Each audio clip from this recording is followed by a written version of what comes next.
الحمد للہ وکفى والصلاة والسلام على عباده الذین اصطفى خصوصا على افضلهم وخاتم النبیین محمد الامین وعلى آلہ وصحبہ اجمعین اما بعد فاعوذ باللہ من الشیطان الرجیم بسم اللہ الرحمن الرحیم رب اشرح لي صدري ويسر لي امري واحلل عقدة من لساني يفقهوا قولي اللهم ربنا الهمنا رشدنا واعذنا من شرور انفسنا اللهم ارنا الحق حقا وارزقنا اتباعه وارنا الباطل باطلا وارزقنا اجتنابه اللهم وفقنا لما تحب وترضى اللهم ربنا آنس وحشتنا في قبورنا وارحمنا بالقرآن العظيم اللهم اجعله لنا إماما ونورا وهدى ورحمة اللهم ذكرنا منه ما نسينا وعلمنا منه ما جهلنا وارزقنا تلاوته آناء الليل وآناء النهار واجعله لنا حجة يا رب العالمين آمين۔ اب وہ بریکٹ بند ہو رہی ہے،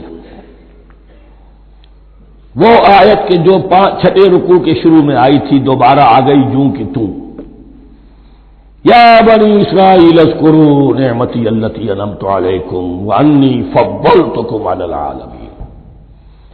یہ ترتیب ذہن میں رکھیے، اور دوسری آیت بھی جوں کی توں، صرف یہ ہے کہ ترتیب تھوڑی سی بدلی ہے۔ بریکٹ یوں بناتے ہو تو اس کی چونچ ادھر ہوتی ہے تو اس کی چونچ ادھر ہوتی ہے، تو اسی طریقے سے ذہن میں رکھیے کہ دوسری آیت کی ترتیب تھوڑی سی بدل دی درمیانی، اور وہ بھی درمیان میں چونچ والا معاملہ جو ہوتا ہے۔ واتقوا یوما لا تجزی نفس عن نفس شیئا، یہ تو جو کتو وہی ہے، ڈرو اس دن سے جس دن کوئی جان کسی دوسری جان کے کام نہ آ سکے گی۔ ولا يقبل منها عدل، وہاں کیا تھا ولا يقبل منها شفاعۃ، یہاں کیا آیا ولا يقبل منها عدل، نہ اس سے کوئی فدیہ قبول کیا جائے گا۔ ولا تنفعها شفاعۃ، یہ شفاعت بعد میں لے آئے، عدل پہلے لے آئے، وہاں شفاعت پہلے ہے عدل بعد میں، بس یہ تبدیلی ہے۔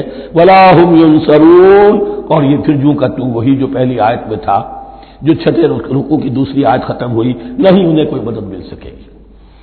یہ جو حصہ تھا جو تقریباً 10 رکوعوں پر مشتمل تھا، سورہ بقرہ کے 18 رکوع کہ جن میں روح سخن ہے سابقہ امت مسلمہ کی طرف، 4 رکوع بڑے عموم کے حامل تھے، لیکن بین السطور وہاں بھی اشارے موجود تھے، روح سخن جو تھا وہ بنی اسرائیل کی طرف۔ 10 رکوعوں میں صراحت کے ساتھ ساری گفتگو انہی سے ہے، الا یہ کہ ایک جگہ مسلمانوں سے خطاب کر لیا، کچھ آخر میں اہل مکہ کا تذکرہ بھی ہو گیا۔ اب اس کے بعد ذکر شروع ہو رہا ہے حضرت ابراہیم علیہ السلام کا۔ وہ بات سمجھ لیجیے کہ کیا وجہ ہے اس کی۔ دیکھیے حضرت ابراہیم کی دفعے کی یہ 2 شاخیں چلی، ویسے تو 3 ہیں۔ عام طور پر لوگوں کے علم میں ہے کہ 2 بیویاں تھیں، حضرت ہاجرہ سے حضرت اسماعیل پیدا ہوئے، بڑے تھے، حضرت سارہ سے حضرت اسحاق، ان کے بیٹے یعقوب، یعقوب کے 12 بیٹے بنی اسرائیل۔ حضرت اسماعیل کو حضرت ابراہیم نے آباد کیا خانہ کعبہ کے پاس لا کر، بواد غیر ذی زرع، تو وہاں یہ جو ایک نسل چلی۔ لیکن نبوت جو ہے حضرت ابراہیم کے بعد حضرت اسماعیل کو تو ملی، اس کے بعد مسلسل یوں سمجھیے کہ تقریباً 3000 کا فصل ہے سالوں کا کہ کوئی نبوت اس شاخ میں نہیں آئی۔ نبوت کا سلسلہ چلا دوسری شاخ میں، حضرت یعقوب، حضرت اسحاق، حضرت یعقوب، حضرت یوسف، چلتے جائیے، حضرت موسیٰ اور ہارون سے شروع ہو کر حضرت عیسیٰ اور یحییٰ تک 1400 برس مسلسل۔ اگرچہ تیسری شاخ بھی تھی، بنو قطورہ کہلاتے، تیسری اہلیہ آپ کی تھی قطورہ، بنی قطورہ میں سے ان کی اولاد بڑی کثیر تھی، ان میں سے ایک مدین تھے، مدین یا مدیان، ان میں حضرت شعیب کی بعثت ہوئی تھی۔ حضرت شعیب بھی حضرت ابراہیم کی نسل میں سے ہیں، لیکن بنی مدیان میں سے۔ بہرحال اب چونکہ حضور کی بعثت ہوئی بنی اسماعیل میں، ادھر بنی اسرائیل ہے، ان سے یہ خطاب ہو رہا ہے سابقہ امت مسلمہ، اور اب یہ امامت الناس منتقل ہونے والی ہے بنی اسرائیل سے بنی اسماعیل کو۔ تو اب اگر اس انتقال کے وقت نقل، اگر وہ جو کامن فیکٹر ہے اس کا تذکرہ کیا جائے تو بات آسان ہو جائے گی۔ ابراہیم ہی تو جد امجد ہے نا تمہارے، تم یعقوب کی اولاد ہو ٹھیک ہے، لیکن یعقوب کس کے بیٹے تھے؟ اسحاق کس کے بیٹے تھے؟ ابراہیم کے۔ تو یہ دوسری نسل بھی تو ابراہیمی کی ہے۔ اس حوالے سے ان کے لیے سہل بنایا جا رہا ہے کہ بات کو سمجھو۔ یہ صرف یہ ہے کہ 2 پیڑھی اوپر جا کر مل گئے اور لانا کھا چلا، اور حضرت ابراہیم نے خانہ کعبہ کی تعمیر کی اور اسے اب مرکز بنانا ہے اہل توحید کا، لہذا یہ ساری گفتگو اب شروع ہو رہی ہے۔ 4 رکوع اب وہ ہے 15ویں سے شروع ہو کر 18ویں تک، جن کا اصل مضمون ہے تحویل قبلہ۔ وَإِذِ ابْتَلَىٰ إِبْرَاهِيمَ رَبُّهُ بِكَلِمَاتٍ فَأَتَمَّهُنَّ، اور ذرا یاد کرو جب ابراہیم کو آزمایا اس کے رب نے بہت سی باتوں میں۔ میرا ایک کتاب چاہے حضرت ابراہیم کی شخصیت پر، حج اور عید الاضحیٰ اور ان کی اصل روح، اور اس میں ایک تحریر ہے، ایک تقریر ہے۔ جو تحریر ہے وہ مجھے بہت پسند ہے کہ کیسے کیسے امتحان آئے ہیں حضرت ابراہیم علیہ السلام پر۔ فَأَتَمَّهُنَّ، اب یہ ایک جملے میں ایک پوری داستان ہے۔ اس نے ان سب کو پورا کیا، سب میں پاس ہو گیا، ہر امتحان سے کامیابی کے ساتھ وتھ فلائنگ کلرز ہر امتحان سے نکلے۔ قال انی جاعلک للناس اماما، تب ہم نے کہا اے ابراہیم اب میں تمہیں نوع انسانی کا امام بنانے والا ہوں۔ قال ومن ذریتی، انہوں نے کہا اور میری نسل کے بارے میں بھی یہ وعدہ ہے کہ نہیں؟ قال لا ینال عہد الظالمین، فرمایا میرا یہ عہد ظالموں سے متعلق نہیں ہوگا۔ مطلب کیا ہوا کہ تمہاری نسل میں سے جو صاحب ایمان ہوں گے، نیک ہوں گے، سیدھے راستے پر چلیں گے، ان سے ہمارا وعدہ ہے، لیکن نسلیت کی بنیاد پر نہیں ہے کہ جو بھی تمہاری نسل میں سے لازماً وہ اس وعدے کا مصداق بن جائے۔ وَإِذْ جَعَلْنَا الْبَيْتَ مَثَابَةً لِلنَّاسِ وَأَمْنًا، اور یاد کرو جب کہ ہم نے گھر کو، اپنے گھر کو، بیت اللہ کو قرار دے دیا لوگوں کے لیے زیارت کی جگہ، لوٹ کے آنے، لوٹ کر آؤ، حج کرو، مثابۃ للناس وامنا، اور اسے امن کا گھر قرار دے دیا۔ فاتخذوا من مقام ابراہیم مصلی، اور ہم نے حکم دیا کہ مقام ابراہیم کو اپنی جائے نماز بنا لو، نماز پڑھنے کی جگہ بنا لو۔ آج کل تو بعض علماء نے یہ کہا ہے کہ مقام ابراہیم سے مراد کوئی خاص پتھر نہیں ہے، بلکہ اصل میں وہ تو پوری جگہ جو تھی وہ مقام ابراہیم، حضرت ابراہیم وہاں آباد ہوئے تھے۔ لیکن صحیح بات وہی ہے جو ہمارے سلف سے چلی آ رہی ہے، روایات پختہ ہیں اس کے بارے میں کہ جس طریقے سے حجر اسود جنت سے آیا ہے، ایسے ہی یہ بھی ایک پتھر تھا کہ جو جنت سے لایا گیا حضرت ابراہیم کے لیے جب وہ تعمیر کر رہے تھے، کوئی اور ذرائع تو ابھی تھے ہی نہیں، اس کے اوپر وہ کھڑے ہوتے تھے اور یہ پتھر ہی اونچا ہوتا جاتا تھا خود۔ اب جیسے جیسے تعمیر اوپر جا رہی ہے تو اس کے لیے یہ پتھر اونچا ہوتا تھا، وہ پتھر ہے جو مقام ابراہیم اب بھی محفوظ ہے، اور وہاں پر پھر طواف کر کے کعبے کا مکمل، پھر اس کے آس پاس جو ہے 2 رکعت جو ہے وہ ادا کی جاتی ہے نماز۔ وَعَهِدْنَا إِلَىٰ إِبْرَاهِيمَ وَإِسْمَاعِيلَ أَن طَهِّرَا بَيْتِيَ لِلطَّائِفِينَ وَالْعَاكِفِينَ وَالرُّكَّعِ السُّجُودِ، اور ہم نے عہد لے لیا تھا ابراہیم اور اسماعیل سے کہ تم دونوں ہمارے اس گھر کو، بیتیا میرے اس گھر کو پاک رکھو۔ اب یہ تطہیر بھی دونوں طرح کی ہوگی، ظاہری صفائی بھی ہو، گند نہ ہو، تاکہ ظاہر آئیں تو ان کے دلوں میں جو کدورت پیدا نہ ہو، کوفت نہ ہو، کھلی فضا ہو، صاف رکھو۔ اور تطہیر باطنی، وہاں توحید کا چرچا ہو، کوئی اور کفر اور شرک جو ہے وہ نہ آنے پائے۔ ان طہرا بیتی للطائفین والعاکفین، طواف کرنے والوں کے لیے، اعتکاف کرنے والوں کے لیے، والرکع السجود، اور رکوع اور سجود کرنے والوں کے لیے۔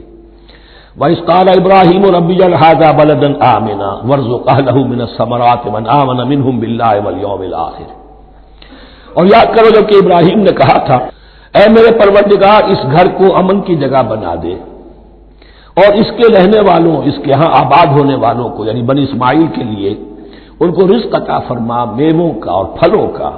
من آمن منہم باللہ والیوم الآخر، اب یہاں حضرت ابراہیم خود رک گئے کہ میں اپنی ساری اولاد کے لیے یہ دعا نہ کروں، اس لیے کہ وہاں روک دیا گیا تھا لا ینال عہد الظالمین، تو جو بھی ان میں سے ایمان اور عمل صالح والے ہوں اور یوم آخر پر ایمان رکھتے ہوں، اجعل هذا البلد آمنا وارزق اهله من الثمرات من آمن منهم باللہ والیوم الآخر۔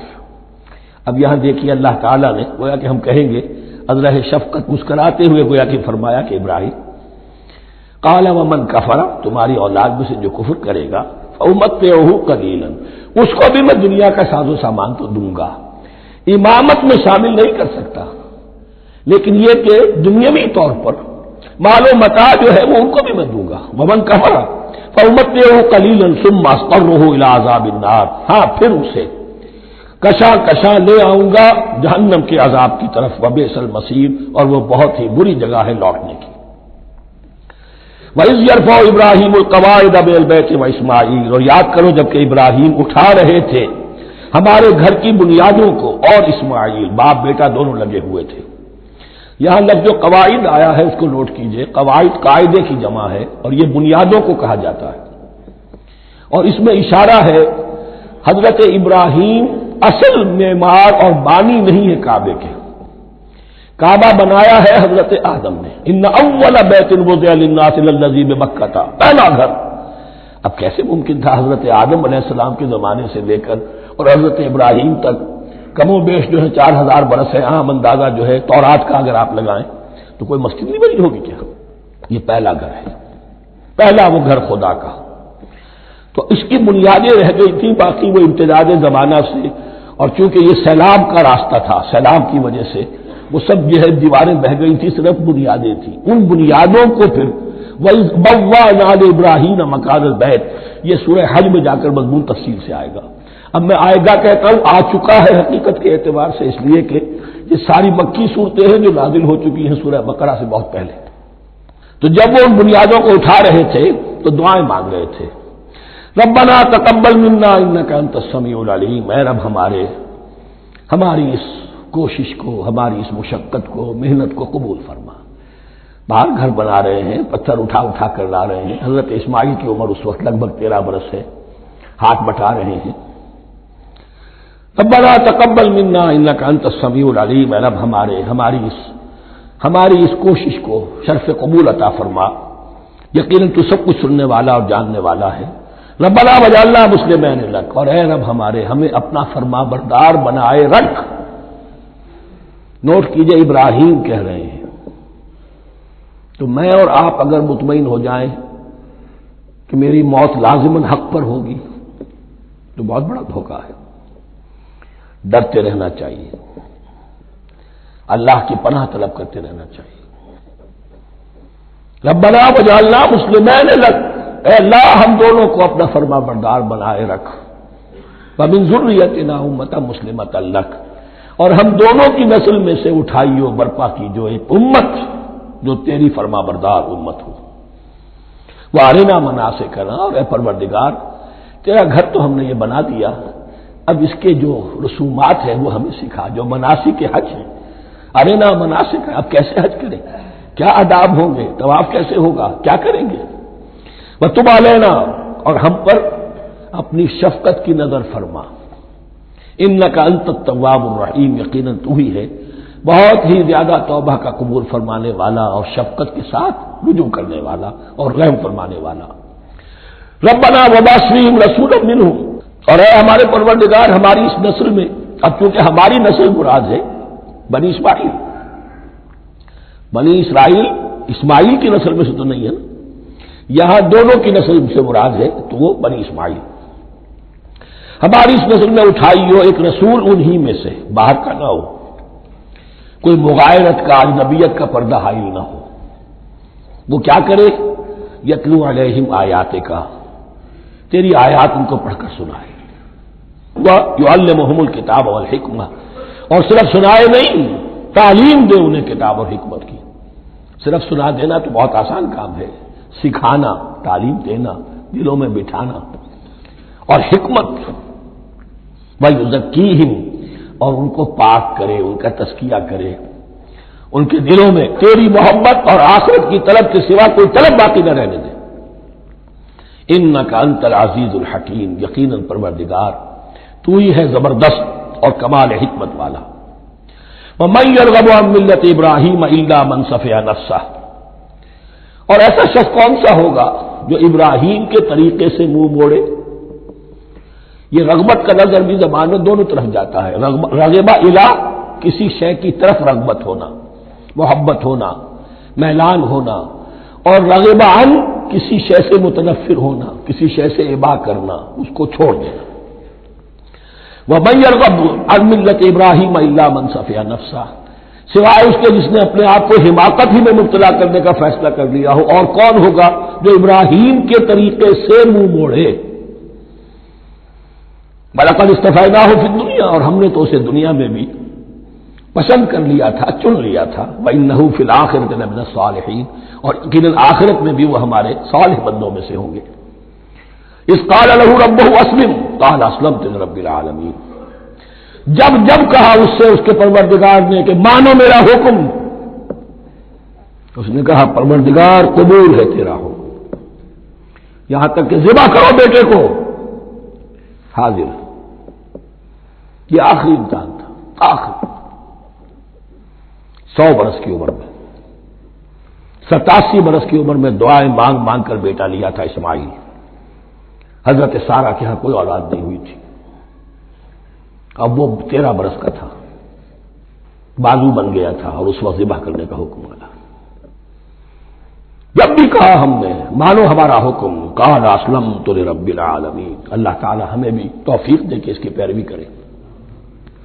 وَوَصَّىٰ بِهَا إِبْرَاهِيمُ بَنِيهِ وَيَعْقُوبُ، اور اسی کی وصیت کی تھی ابراہیم نے بھی اپنے بیٹوں کو اور یعقوب نے بھی۔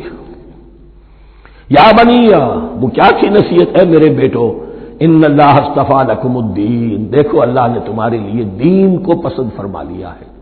کون سا دین؟ فلا تموتن الا وانتم مسلمون، اور دیکھنا موت نہ آنے پائے مگر فرما برداری کی حالت میں۔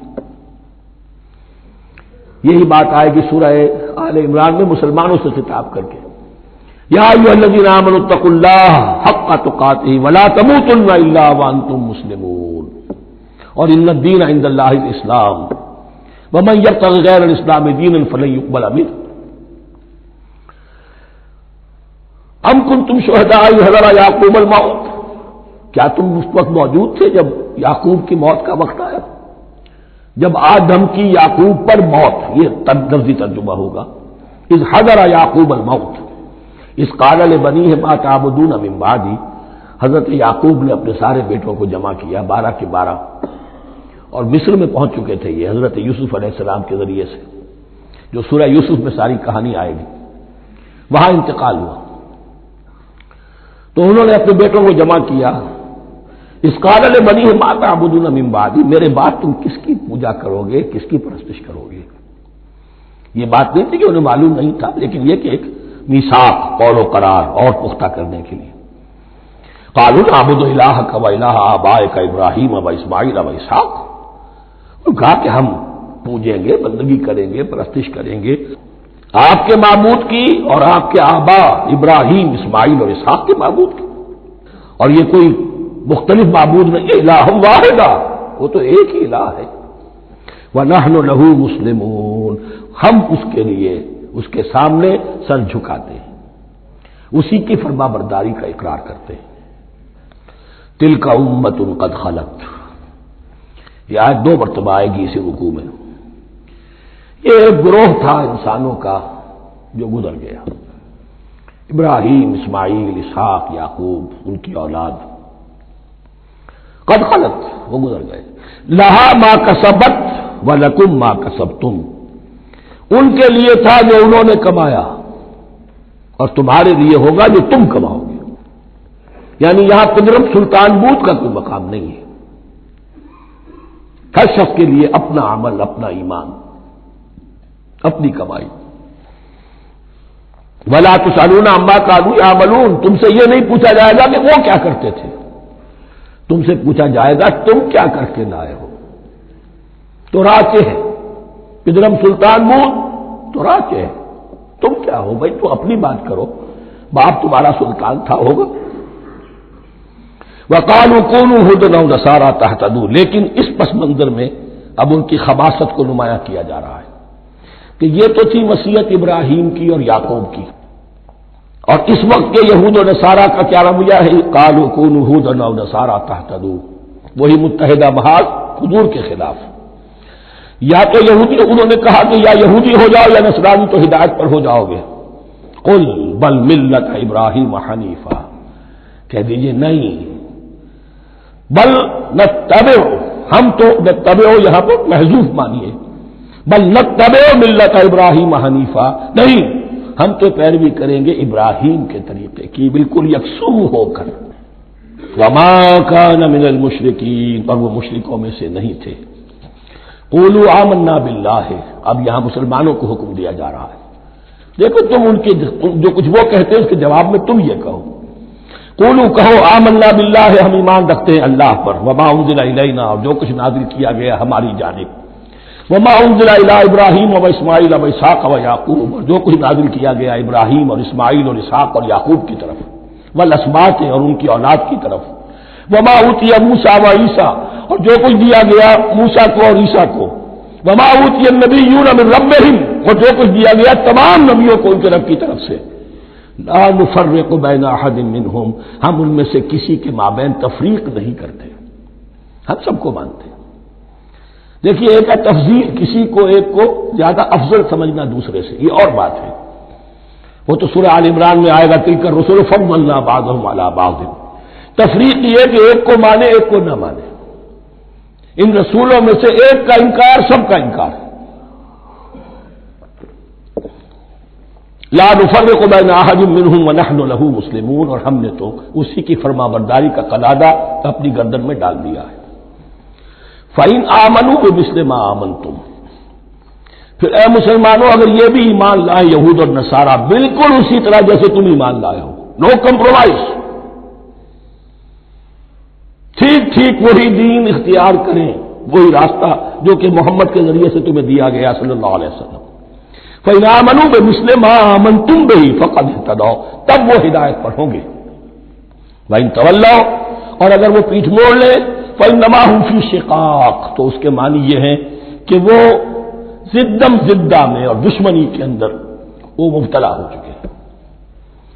فَسَيَكْفِيكَهُمُ اللَّهُ، تو اے نبی آپ کے لیے ان کے مقابلے میں اللہ کافی رہے گا، آپ فکر نہ کریں، آپ کسی کمپرومائز کی دعوت کی طرف توجہ ہی نہ دیں، کچھ لوگوں کا معاملہ سوچیں بھی نہ، ان کی مخالفتوں سے آپ مرعوب نہ ہوں، ان کی دھمکیوں کا کوئی اثر نہ دے، فَسَيَكْفِيكَهُمُ اللَّهُ، اللہ کافی رہے گا آپ کے لیے ان سب کے مقابلے میں، وَهُوَ السَّمِيعُ الْعَلِيمُ، اور یقیناً وہ سب کچھ سننے والا اور جاننے والا ہے، ایسا نہیں ہے کہ اسے معلوم نہ ہو کہ آپ اس وقت کن حالات میں ہیں، کیسی مشکلات میں ہیں، کس طرح کی نازک صورتحال دن بدن جو ہے شکل بدل رہی ہے، لیکن آپ قائم ہیں۔ یہ ہے جگہ جہاں پر خون پڑا ہوا ہے، اس نسخے میں جو حضرت عثمان تلاوت فرما رہے تھے، اور اس وقت باغیوں نے انہیں شہید کیا ہے، ان کی زوجہ محترمہ نائلہ، انہوں نے بچانا چاہا ہے تو ان کی انگلیاں کٹ گئیں، اور خون جو ہے وہ فَسَيَكْفِيكَهُمُ اللَّهُ، ان الفاظ پر وہ خون پڑا ہے، وہ دبا بھی موجود ہے، وَهُوَ السَّمِيعُ الْعَلِيمُ، اور وہ سب کچھ سننے والا اور جاننے والا ہے۔